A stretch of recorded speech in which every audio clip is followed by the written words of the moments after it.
Donc, mon nom, c'est Alain Lavoie. C'est moi qui va s'occuper de la première partie qui est l'entreposage. Et on va aussi brièvement vous parler de Mailgun, des avantages et des possibilités de Mailgun qu'on va développer au cours des prochains mois. Donc, le module d'entreposage, c'est un nouveau module qu'on a fait qui est entièrement relié à Courrier Pro. C'est-à-dire que toute la gestion, toutes les opérations se font à l'intérieur du logiciel de Courrier Pro. C'est un nouveau menu. Et ça vous permet également de créer des demandes de livraison à partir même du logiciel d'entreposage. C'est à partir du moment où un de vos clients passe une commande pour sortir du stock de chez vous, de votre entrepôt, bien, vous pouvez créer à ce moment-là votre demande de transport qui pourrait être facturée soit dans le Courrier Pro ou soit à même le module d'entreposage avec la même tarification, la même façon qu'on le fait dans le Courrier Pro. Fait que la première étape, quand on crée un nouveau client au niveau de l'entreposage, on a un onglet qui apparaît dans le Courrier Pro ici, qui est l'onglet entreposage. Dans cet onglet-là, ça va être tous nos paramètres de tarification qui vont apparaître là. Mettons, je vais chercher un client un petit peu plus compliqué.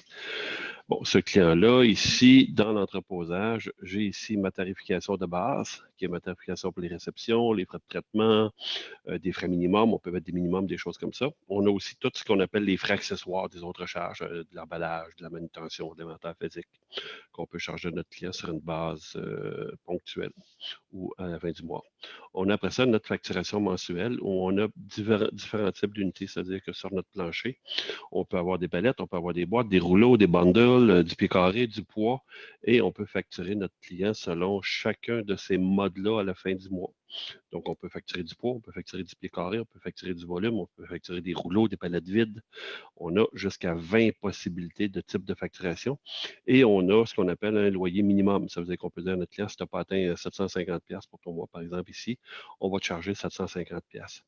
On va aussi traiter, on va demander de comment on veut traiter notre inventaire. C'est-à-dire, on veut travailler sur la moyenne du mois. Mettons, le client, c'est des palettes. Ben, pendant le mois, il y a eu 10, 15, 12, 13 palettes à chacun d'entre nous. On va dire, on va aller chercher soit la moyenne, soit le maximum du mois ou soit la valeur à la fin du mois. Donc, on a 3 façons qu'on peut facturer chacune de notre inventaire pour ce client-là. Ça, c'est ce qu'on appelle les paramètres de base qui doivent être entrés quand on crée un nouveau client au niveau de l'entreposage. Un coup ça fait, ben là, on a notre menu d'entreposage où on a notre gestion d'entrepôt. Le système est multi-entrepôt. Donc, si vous avez 2, 3, 4 entrepôts, il n'y a pas de problème. Vous allez tout simplement juste créer votre entrepôt. Ici, on a 2 entrepôts, l'entrepôt principal, l'entrepôt 2. Donc, on peut gérer le système au niveau de chacun des entrepôts. L'information en dessous est juste à titre informatif. On ne sert pas actuellement de l'information qui est là. C'est juste pour indiquer où l'entrepôt est situé. Les localisations, c'est que si vous fonctionnez avec des bins, des locations, vous pouvez identifier votre entrepôt avec des espaces qui sont A1, A2, A3, ainsi de suite. Donc, on peut gérer les localisations. Fait que le système vous permet d'aller par entrepôt. Si, mettons, je vais dans l'entrepôt 1 et j'ai toutes mes localisations dans mon entrepôt 1. Et le système va en même temps me dire cette localisation-là, elle est vide actuellement. Donc, je suis capable de sortir une liste de mes localisations qui sont vides. Si, mettons, j'ai une grosse commande qui s'en vient, une grosse réception qui s'en vient, je veux savoir si j'ai l'espace pour la mettre dans mon entrepôt, dans mes bins, bien, je suis capable de sortir une liste. Fait qu'ici, dans les listes, quand je fais imprimer, je suis capable de sortir une liste de toutes mes localisations qui sont disponibles. Je peux aussi imprimer des étiquettes si je veux, si on veut utiliser du barcode, quand on va scanner notre stock, quand on va placer notre stock dans l'entrepôt, on pourrait imprimer des étiquettes pour chacune de nos localisations et les mettre à côté de la localisation, ce qui fait que quand on va faire un placement d'inventaire, on peut scanner avec un barcode la localisation sans être obligé de la taper dans le système. Après ça, on a nos produits. Nos produits, c'est ce qu'on définit dans notre inventaire. Il y a différentes façons de le faire. On peut le faire manuellement ou on peut demander à notre client de nous envoyer un fichier. On a un format d'import qu'on vous fournit au moment où on fait l'installation chez vous. Fait qu'on a un petit bouton ici en bas pour importer un fichier déjà existant d'un client. Sinon, ben, mon produit, on a un exemple ici d'un produit. Bon, par exemple, ce produit-là, c'est le produit 5011. C'est un produit qui fonctionne avec, bon, j'ai 2 descriptions. Mais quand je livre ce produit-là au client, je le livre à la palette. On peut livrer en palette, on peut livrer en unité, on peut livrer en quantité. Quantité, c'est des quantités dans les unités qui sont dans les palettes. Donc, des cannes dans des boîtes de cannes, puis dans des boîtes qui sont sur des palettes. Donc, on peut aller jusqu'à 3 niveaux. On peut aussi fonctionner au poids. On a des clients qui fonctionnent au poids. On peut fonctionner en espace plancher ou en volume, qui est l'espace plancher plus la hauteur. Donc, c'est la façon dont on va traiter le output. On va mettre notre nombre d'unités par palette. Là, j'ai des valeurs là, que vous voyez, je peux mettre à peu près n'importe quoi. J'ai des largeurs, longueurs, hauteur si je travaille au volume. Et après ça, je vais dire au système comment je vais sortir mon stock. Fait que comment je vais facturer je recommence, comment est-ce qu'on facture notre stock à la fin du mois. Donc, je facture-tu à la palette, à la localisation, en unité, en quantité, en poids, encore là. J'ai différentes valeurs et je vais aller chercher le taux que j'ai défini dans mon client. Je peux avoir aussi des taux différents pour certains clients. Si j'ai pour certains produits, si j'ai un produit qui est un gros produit, je peux dire que mon taux de réception, ce n'est pas mon taux de standard, c'est un taux spécial, la même chose pour les commandes, parce que ça me prend plus de manutention. On peut également traiter des numéros de série ou des numéros de série avec des séquences qui vont être générées automatiquement. On a l'exemple ici. Ce produit-là, qui est mon 5011, voici tous mes numéros de série qui sont traités. Si j'ai un produit qui n'a pas de numéro de série, à ce moment-là, je vais juste aller, mettons, chercher mon 5050. Là, vous voyez, mon produit, il me donne juste mon inventaire. Il va me dire où est-ce qu'il est situé, dans quelle localisation tampon. C'est que je n'ai pas placé mon stock, il est rentré dans l'entrepôt. Je l'ai mis dans ma zone tampon et actuellement, mon produit n'a pas été placé sur mes tablettes. Donc, il est encore dans ma zone tampon ou il pourrait toujours rester dans la zone tampon si je n'ai pas de localisation. Ça, il n'y a pas de problème. Et j'ai une date d'entrée et j'ai une date de produit. La date de produit, c'est ma date d'échéance du produit. Si vous avez des clients qui gèrent des produits qui ont des dates de péremption, on peut traiter des dates de péremption, on peut sortir des choses à ce niveau-là. Après ça, sur chaque produit, j'ai un suivi de tout ce que j'ai fait, toutes les commandes, toutes les réceptions que j'ai faites, toutes les commandes que j'ai faites, avec le numéro, les numéros de série ou le numéro de commande du client et qui a fait cette opération-là. Donc, à n'importe quel moment, je peux savoir ce qui s'est produit. Un client m'appelle, je vais savoir une information sur une commande, je clique ici, je rentre le numéro de commande du client et le système va me permettre de trouver. Je peux même cliquer sur le bouton ici, puis j'ai une espèce d'historique que je peux rechercher dans tout mon inventaire, peu importe le numéro de produit que je mets, un peu comme on fait dans la recherche d'appel dans Courrier Pro. Donc, c'est très facile de retrouver, dans le fond, quand un client nous appelle, qu'est-ce qui s'est passé avec une commande, où elle a été livrée ou quand est-ce qu'elle a été traitée. Du même principe qu'on avait tout à l'heure la possibilité de créer nos produits via un fichier Excel, on a aussi un fichier d'import en Excel pour importer. Le client, il y a une grosse réception. Vous recevez, je ne sais pas moi, 20, 30 produits différents sur 100 palettes. Bien, vous demandez au client, regarde, peux-tu me l'envoyer en Excel? Puis à ce moment-là, vous importez le fichier. Vous n'avez pas besoin de vous taper la job de rentrer la réception manuellement. Fait que ça, c'est bien le fun. Fait que ça, c'est votre produit. Si on s'en va faire une réception, c'est cet écran-là. Je rentre mon client. Je vais rentrer un autre, ALB001. Dans quel entrepôt je fais ma réception? C'est quoi la date de réception? La date ici est importante parce qu'on gère l'inventaire en temps réel. C'est-à-dire que si vous voulez sortir un inventaire à fin août, vous pouvez sortir un inventaire à fin août même si vous êtes rendu en octobre. Donc, la date de réception est la date où l'inventaire a été rentré dans votre système. Vous avez le numéro de commande de votre client qui, lui, à ce niveau-ci, est optionnel. Vous n'êtes pas obligé de rentrer le numéro de commande du client. C'est normalement, ce qu'on rentre là, c'est le numéro du bon de livraison, le bill of lading de ce que vous recevez. Quand je reçois mon stock, je veux savoir, OK, je le rentre dans ma zone de tampon. Je ne veux pas le placer au fur et à mesure. Donc, je le mets dans ma zone de tampon. À ce moment-là, il a grisé ma localisation ici en bas. Il ne m'oblige pas à la rentrer. À partir de là, je reçois mes produits. Fait que, mettons, je vais chercher des samples. Le système va demander, OK, combien de palettes que tu rentres? Je rentre 2 palettes. Puis j'ai-tu des unités par palette? Parce que je pourrais aussi indiquer des palettes qui sont brisées. Mettons, le client, c'est des samples, mais il veut savoir les palettes. Moi, je veux savoir si une palette est complète ou pas. Bien, je pourrais dire, celle-là, j'ai 48 boîtes sur cette palette. J'ai 2 palettes qui ont 48 unités par palette. Puis après ça, je pourrais rentrer un autre sample qui serait, mettons, j'ai une palette qui est brisée, qui a le 25 boîtes. Fait que le système va me créer 2 lignes, 2 entrées dans mon inventaire.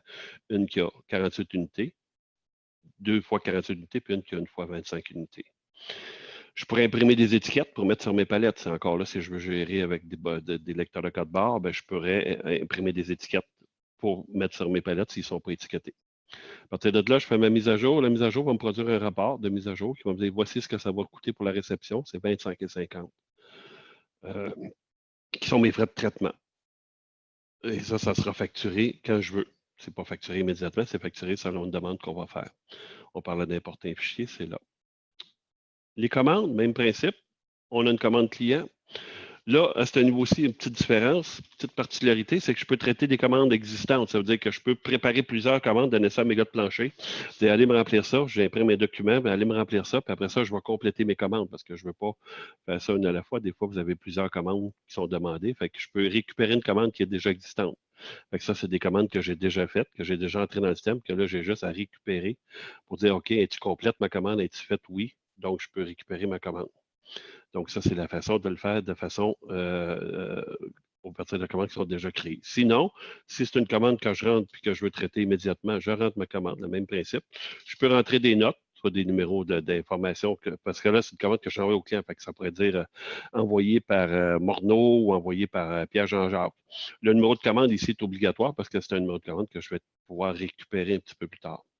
Et là, je vais traiter les produits que je veux sortir. Fait que là, le step va me donner mon produit. Il va me montrer où est-ce qu'il est dans mon entrepôt, dans quel bin il est, s'il est dans des bins, sinon il est dans mes localisations. Et là, il va aller traiter le plus vieux en premier. Fait que si j'en ai en sortir, mettons, 2 de ce produit-là, il va me créer une entrée qui va me créer les 2 produits. À partir de là, je peux créer ma liste pour donner à mes gars pour la cueillette. Fait que là, ça va donner j'ai 2 lignes parce que j'avais deux produits différents qui étaient sur 2 palettes différentes. Et à partir de là, le système va me demander, tu veux-tu maintenant poursuivre avec la saisie? C'est une commande que tu traites immédiatement? Oui.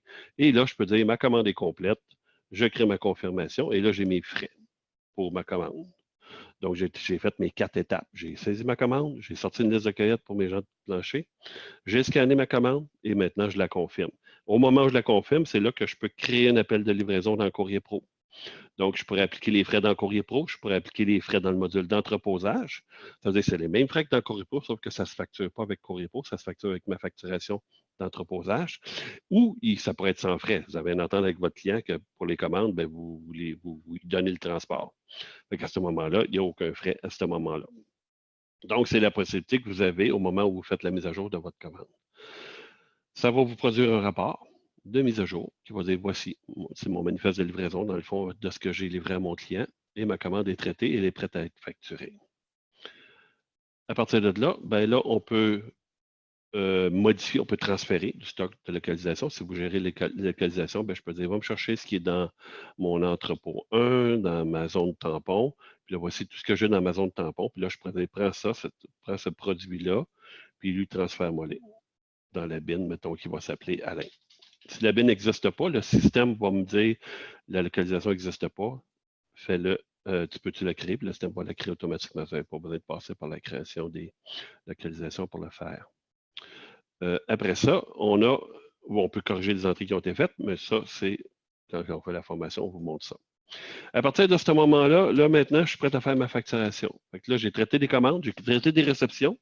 Dans le fond, on traite 3 choses. On traite des réceptions, on traite des commandes, on traite des transports si on a mis des transports dans le show et on a notre entreposage mensuel.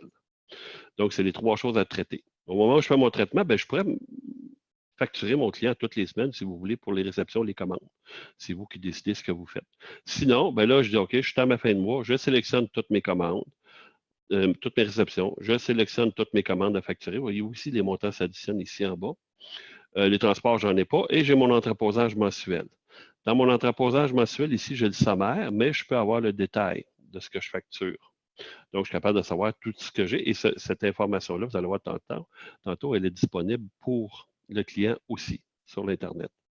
Donc, je vais dire, OK, j'applique ce montant-là, mais c'est 136,50, mais j'ai un montant minimum de 500 pièces. Fait que le système va me facturer 500 pièces parce que c'est mon loyer minimum pour ce client-là. À partir de là, je crée ma facture. Oups, il me demande un numéro de référence, qui est mon numéro d'autorisation. Crée ma facture. Oui. Et là, le système va me produire une facture dans Courrier Pro. Et ce numéro de la facture va ressembler à ça. Fait que je vais avoir toutes mes réceptions, toutes mes commandes, tous mes frais d'entreposage avec mon frais minimum. Et c'est une facture standard Courrier Pro. Cette facture-là, à partir de ce moment-là, devient disponible dans Courrier Pro comme n'importe quelle autre facture au niveau des comptes à recevoir. Je peux la réimprimer, je peux la renvoyer par courriel. C'est le même traitement qu'une transaction de livraison dans Courrier Pro. C'est ça qui est important pour nous. C'est ce qu'on voulait arriver à faire. Je peux aussi sortir un journal de facture, donc de tout ce que j'ai facturé. Je peux imprimer divers listes. Je peux imprimer toutes les réceptions qui ne sont pas facturées, les commandes. Je peux me sortir un rapport de facturation sommaire. Je veux savoir combien ça va être ma facturation pour le prochain mois. Je fais OK. Il va me dire tout ce qui n'est pas facturé. Le système va me sortir la liste de tous mes clients qui ne sont pas facturés. J'en ai pour 53 000. À ce moment-là, je suis capable de savoir qu'est-ce qui me reste à facturer pour mes clients si je n'ai pas fini de faire ma facturation. Ça, c'est la partie. Comme vous voyez, c'est relativement simple, mais il faut bien créer nos produits. À partir de là, tout va bien fonctionner. Pour le client sur l'Internet, ben lui, il a la possibilité d'avoir dans son menu aussi un nouveau menu qui est entreposage.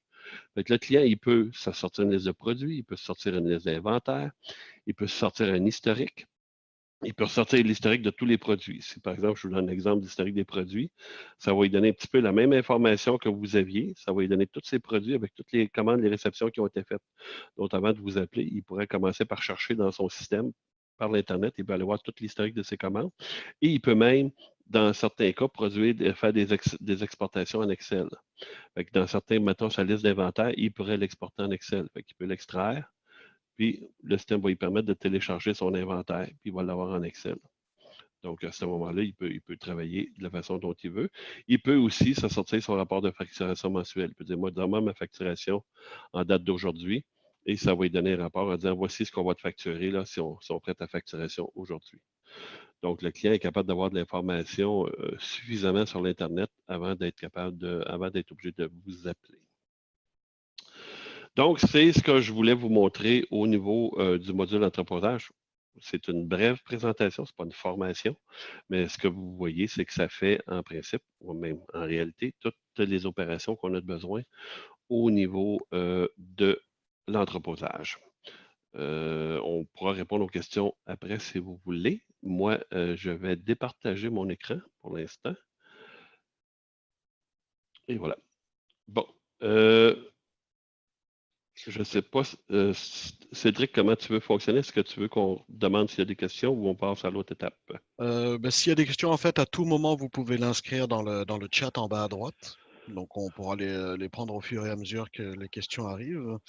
Pour l'instant, il n'y a pas de questions, donc on va pouvoir enchaîner avec l'utilité du module Mailgun qu'on propose donc pour l'envoi d'emails à partir de Courrier Pro. Oui, c'est ça. C'est que là, on a, au cours des dernières années, on a partagé souvent des problèmes communs qu'on avait tous, qu'on essayait d'envoyer des factures, on essayait d'envoyer des bons de livraison, puis là, le client nous dit qu'il l'a pas reçu. Il y a divers problèmes qui est relié à ça, que ce soit par votre serveur de messagerie, par Exchange ou des choses comme ça. Donc, à cause de la sécurité de plus en plus présente dans les systèmes informatiques, ça nous cause beaucoup de problèmes. On a une solution beau, bon, pas cher, que j'appelle, qui vous permet de ne plus avoir ce genre de worry-là, ce genre de problème-là. C'est-à-dire qu'on utilise, nous avons un logiciel qui s'appelle Mailgun. On a plusieurs clients maintenant qui l'utilisent et je pourrais vous dire que ça fonctionne à 100%, même pas à 99,99, ça fonctionne très bien. Et c'est ce module-là qui fait l'envoi des courriels. Donc, on ne se sert plus de vos serveurs de messagerie. L'adresse courriel reste la vôtre. L'expéditeur reste votre adresse courriel à vous. Mais le serveur de messagerie qui est en arrière, c'est Mailgun. Pourquoi on utilise Mailgun actuellement? On l'installe chez les nouveaux clients. On ne le propose pas, on l'exige maintenant parce que ça nous enlève des problèmes. Mais ce que c'est l'avantage de Mailgun, c'est que si vous avez un problème vraiment, si jamais il y avait un problème, nous, on est capable de les diagnostiquer ce qui s'est passé. On a accès aux outils de Mailgun pour diagnostiquer. Un client vous appelle, dit hey, j'ai jamais reçu mon courriel. Bon, on est capable de savoir si c'est un menteur ou pas. Je vais juste pouvoir partager un petit peu mon écran juste par rapport à ça pour montrer un petit peu l'outil de suivi qu'on a. Donc en fait, ça c'est pour vous montrer rapidement. C'est donc dans les logs de Mailgun, nous on a accès à tout ça et on peut voir l'intégralité des informations qui ont été envoyées. Donc on peut voir tous les emails qui ont été acceptés, qui ont été donc délivrés, qui ont été envoyés, et tout ce qui a été reçu, ouvert, etc. Donc on a des suivis là-dessus et on peut voir que au niveau des erreurs, donc oups, j'ai cliqué. Au niveau des erreurs, donc dans le rouge, on peut voir que notre taux d'erreur est très, très, très minime, contrairement au taux d'email envoyé. Donc voilà, nous, ça nous permet en fait de faire un tracking. Donc si vous nous dites que tel client n'a pas reçu d'email, ben, on peut prendre son email et vérifier pourquoi. Pourquoi l'email n'a pas été reçu. On voit s'il y a une erreur ou on voit si tout simplement l'email a été accepté.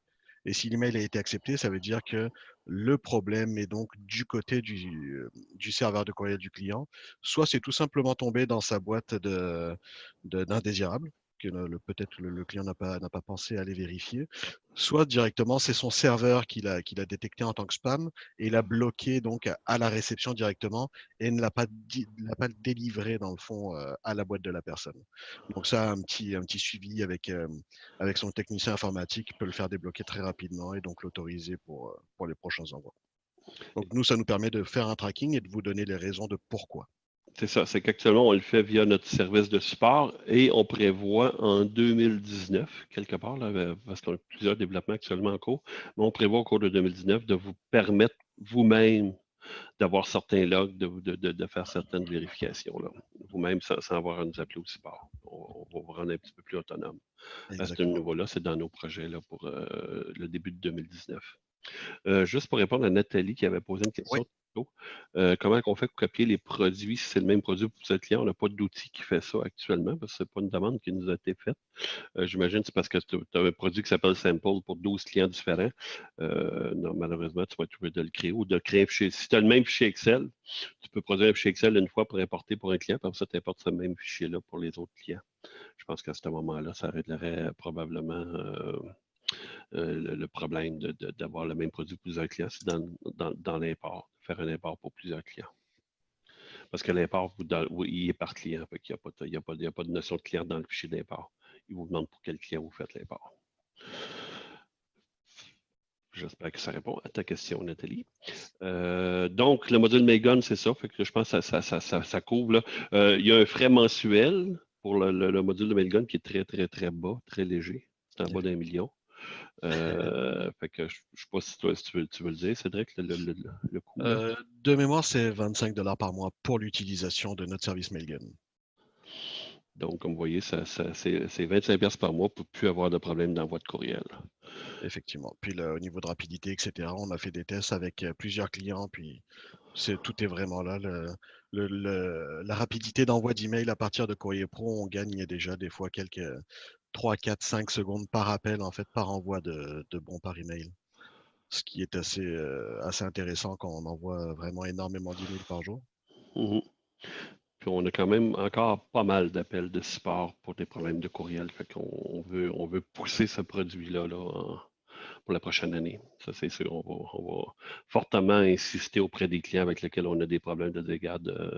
On veut bien régler ton problème, mais avec Mailgun, il n'y en a plus de problème. Puis même vous, au niveau de vos frais avec vos techniciens, ça va se payer tout seul, d'après moi, surtout pour ceux qui ont des problèmes.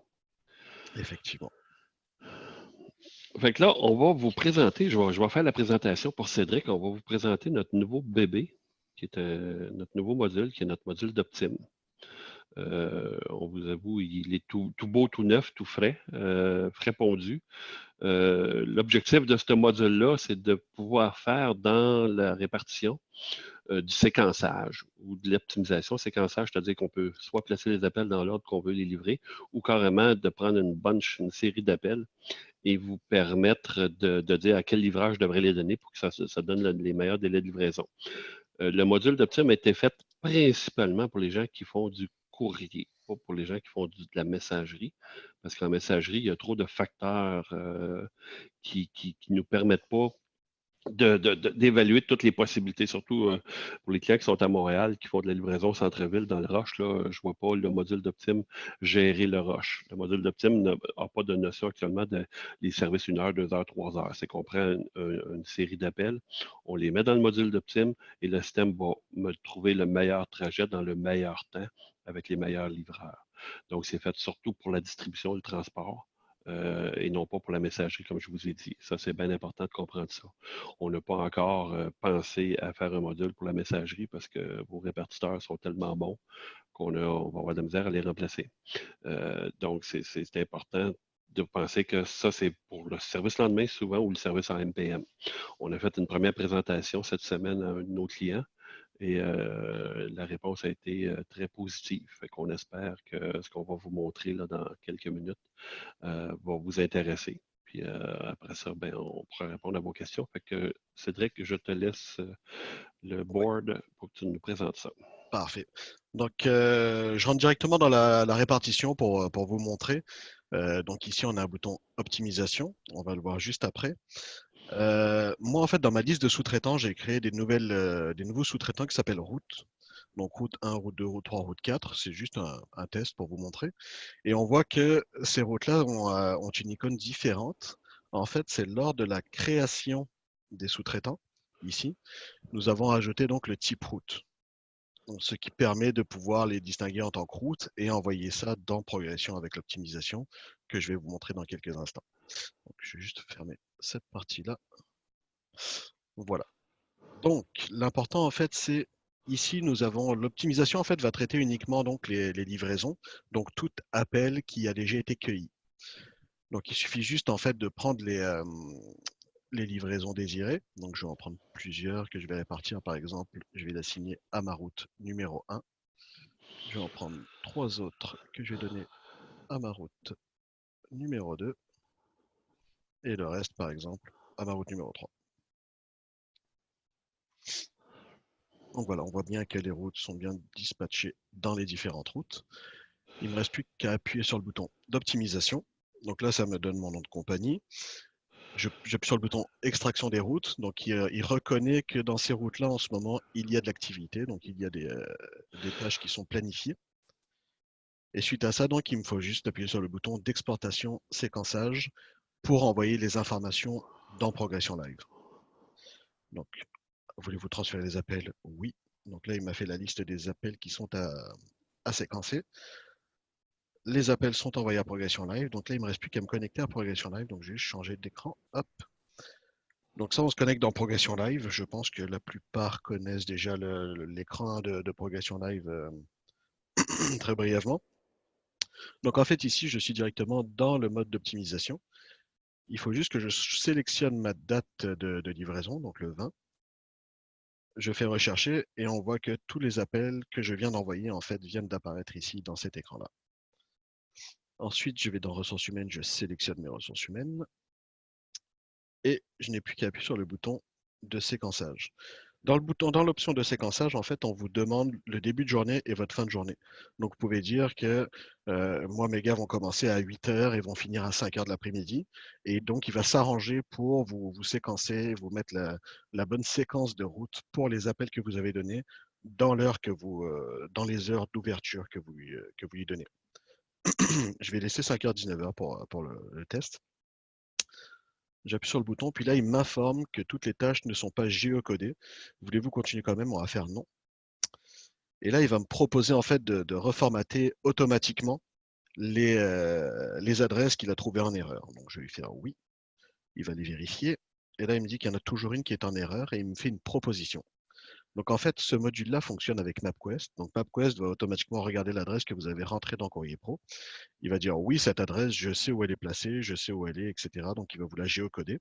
Et si il y a peut-être des fois un caractère qui est mal placé ou quoi que ce soit, il va vous dire cette adresse, je suis pas sûr que ce soit exactement celle que tu voulais. Et il va vous faire une proposition d'adresse. Donc ici, on voit par rapport à ce que j'ai rentré, le 1640 rue 6e, en fait c'est 6e rue tout simplement. Donc je clique ici et là, voilà, il me l'a positionné sur la carte en bas. J'ai plus qu'à faire enregistrer. Et l'adresse vient de passer en succès avec les autres ici.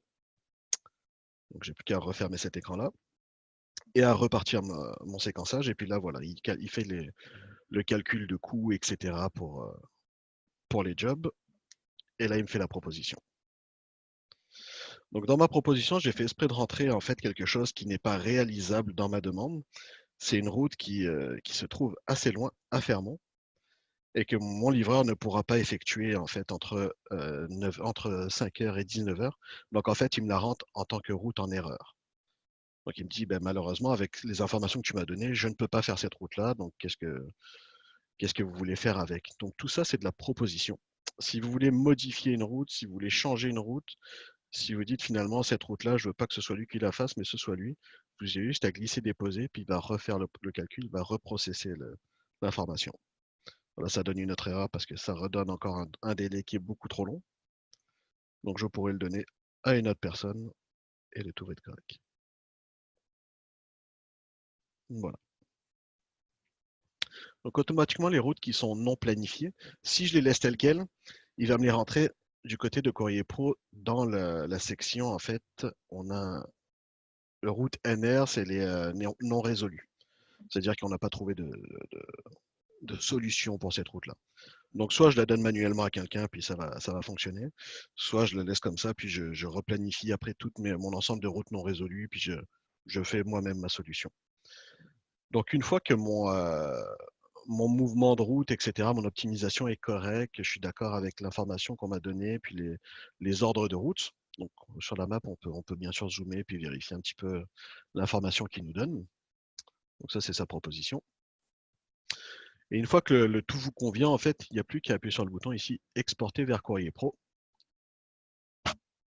L'opération a été complétée avec succès. OK. On retourne dans Courrier Pro. Et là, les informations donc sont, comme on voit ici, j'ai juste une seule route pour ma route 1. C'est la sélection que j'ai fait, celle que j'ai bougée manuellement tout seul.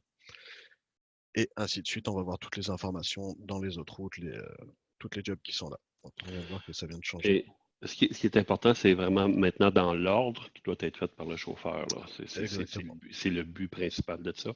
Donc, ils sont mis. Et là, c'est toujours possible à partir de là de les remodifier. C'est-à-dire que vous pourriez décider de le faire.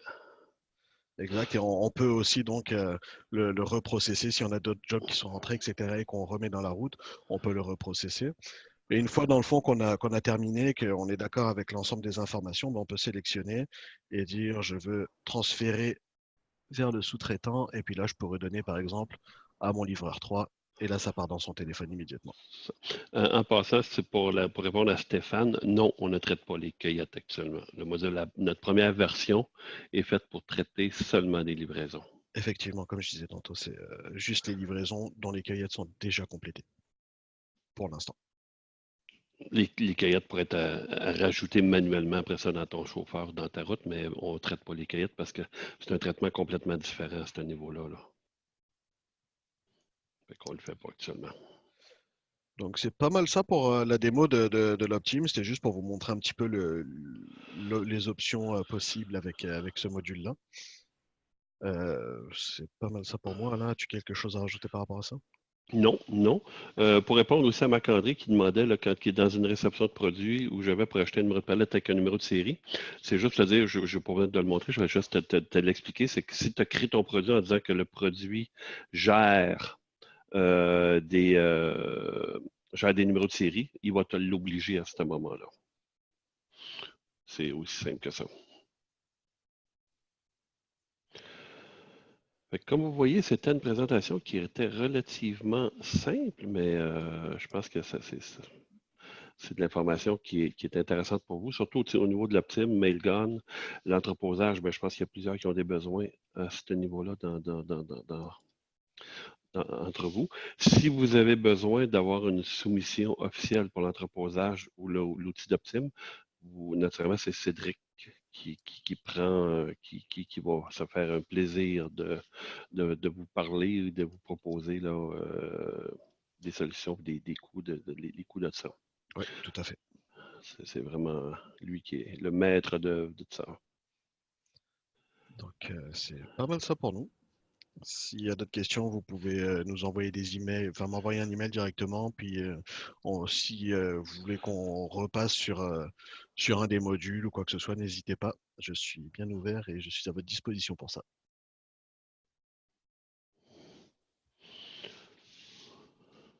Oh, il y a un autre. Alain? Oui. Ouais. Il y a une question, oui. Oui. OK. Produit avec un numéro de série. OK. Je vais juste reprendre le contrôle de l'écran. 2 secondes. Vas-y. Je vais repartir mon programme.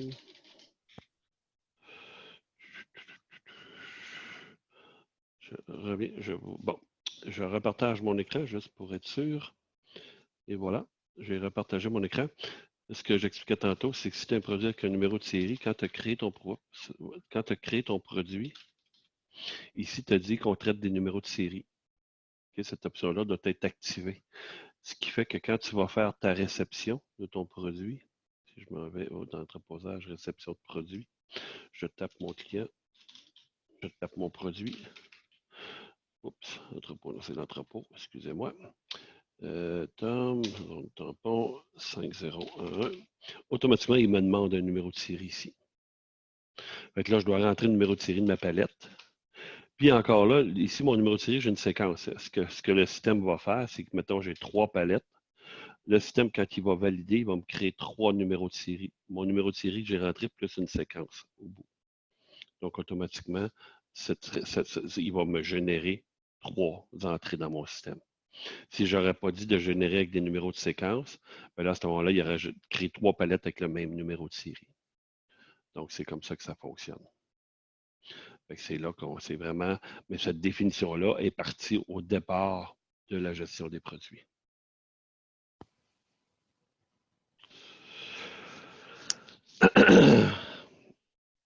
Je pense qu'on a pas mal fait le tour. Une question de Nathalie. Ouais.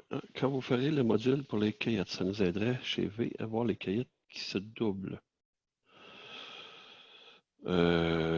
Oui, OK, oui, c'est un commentaire qui est intéressant. Comme je vous dis, ça n'a pas été fait. La raison pour laquelle on ne traite pas les cueillettes actuellement. Et la recherche par numéro de série, excuse-moi, je vais juste finir de répondre à Nathalie, puis je vais revenir à toi, Marc-André.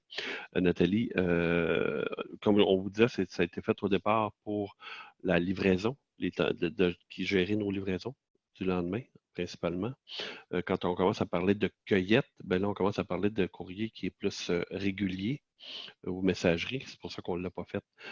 Oui, des fois, vous avez des pick-up à faire à l'intérieur de vos routes de livraison. Il s'agit juste de les incorporer un coup que les livraisons sont séquencées.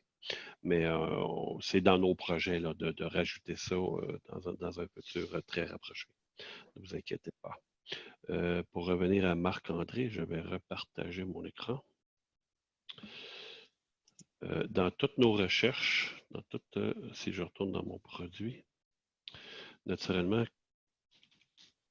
quand je vais faire des livraisons, je vais le faire au niveau des commandes, ça va être plus facile.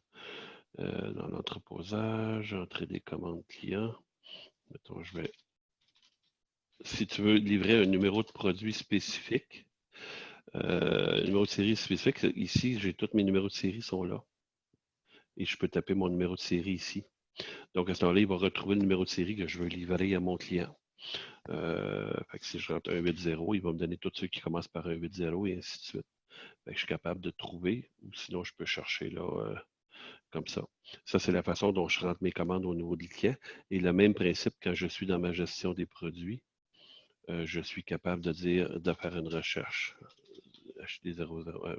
Ouais. Mettons, je vais chercher mon produit 5011, puis je m'en vais ici dans l'historique. J'ai une recherche sur le numéro de série ici. Donc, si je recherche un numéro de série, là, je suis capable de le retrouver assez facilement dans mon système. J'espère que ça répond à votre question, M. Marc-André.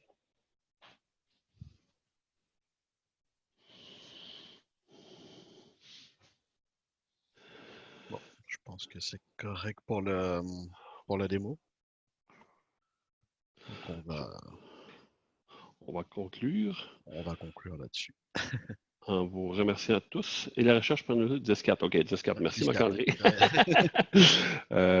On vous remercie beaucoup d'avoir participé à ce premier webinaire-là de Courrier Pro. Il va y en avoir d'autres bientôt.